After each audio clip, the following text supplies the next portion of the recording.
The solar eclipse is next Monday, and Mercury is now retrograde, and the bundle is getting tighter all week.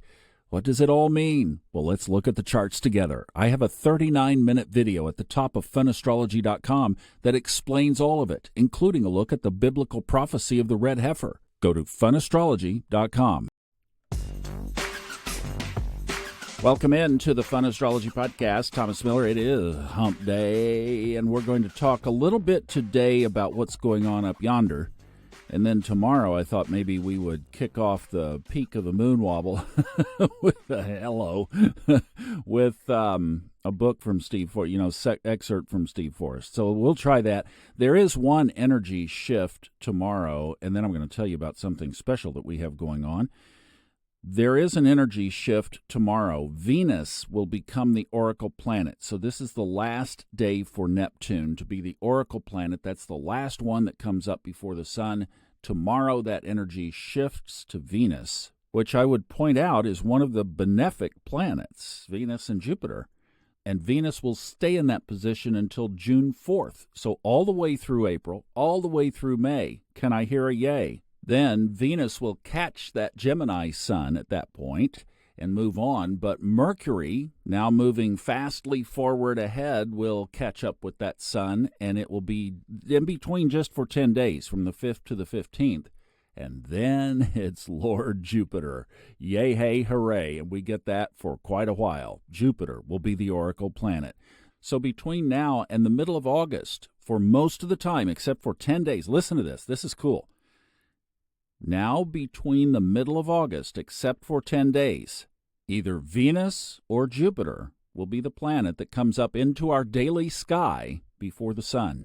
And we've had Neptune, and we've had some lies and deceptions come up and come out, have we not? I definitely think there is something to the oracle planet. Now, let me tell you real quick what we're doing around here for the Jupiter-Uranus conjunction, which will be on April 20th. Robert Glasscock and I are going to be doing a webinar on that afternoon, 4 p.m. Eastern, a live webinar that's going to be done just like we do Level Up. In fact, you'll be able to watch it right on YouTube on an unlisted private link. You'll be able to interact just like we do on Level Up with the chat box thing. We're going to be taking questions throughout and at the end, and Robert is going to explain how the Jupiter-Uranus conjunction in Taurus will affect each of us sign by sign, and when we get to yours, you will be looking for your rising sign and your sun sign. And those of you interested in doing readings, just going through this material related to Jupiter and Uranus and Taurus will give you a lot of great information from Robert on how to interpret those planets through all the signs. So it's a great learning opportunity.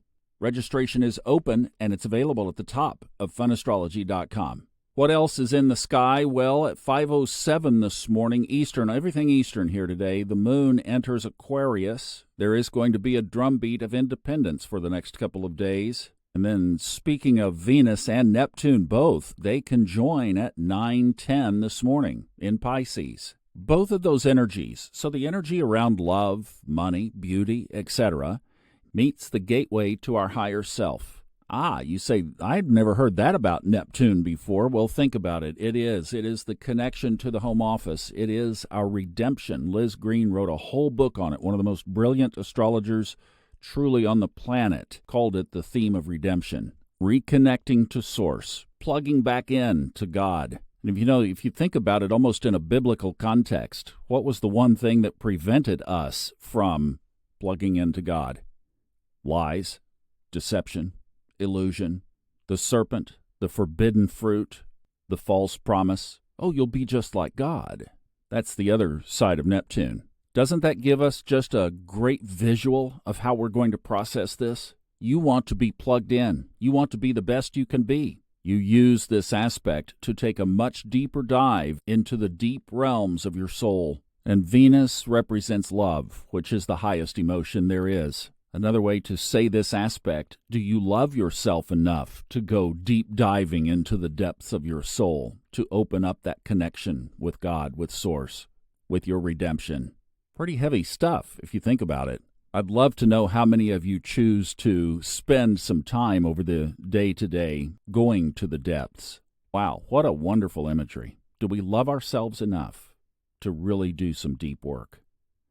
All right, let's move on. Thursday, the moon wobble peaks tomorrow. That's when the sun conjoins the north node, not until 6:10 p.m. Then, at the stroke of midnight Eastern, Friday morning, Venus enters Aries. That's why it's important to catch that Neptune aspect while it's happening, because by the time Venus enters Aries early Friday morning, poor thing's going to be fanning herself for the next 3 weeks. Whew, it's a little hot in here. And while Venus is adjusting to the heat, later that morning at 7:12 on Friday, the moon enters Pisces. So the lunar influence the next couple of days is that don't tell me what to do, fierce independence, I want some change. Then you have Venus and Neptune. Will you love yourself enough to do the deep work for that change, not just the surface work? And then, to cap it all off, if you do that, Friday, the moon will give you that wonderful, beautiful, deep, same Piscean connection. And it's really interesting, too, because remember, we talk about whenever something changes signs, who's there waiting for it? But none other than good old Pluto. And Pluto will be in a sextile to Venus when Venus enters Aries. There's your radical transformation.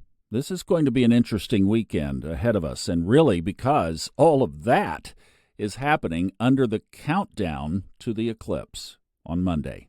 And watching my favorite weatherman out of Dallas, and they're talking about at least partly cloudy and could be mostly cloudy, and that was one of the reasons why I was like, I'm not going to risk that time of year in that part of the country. But I hope that for most of you who are planning to see it live, that the skies are clear and the day is bright and you're able to do so. I sure hope.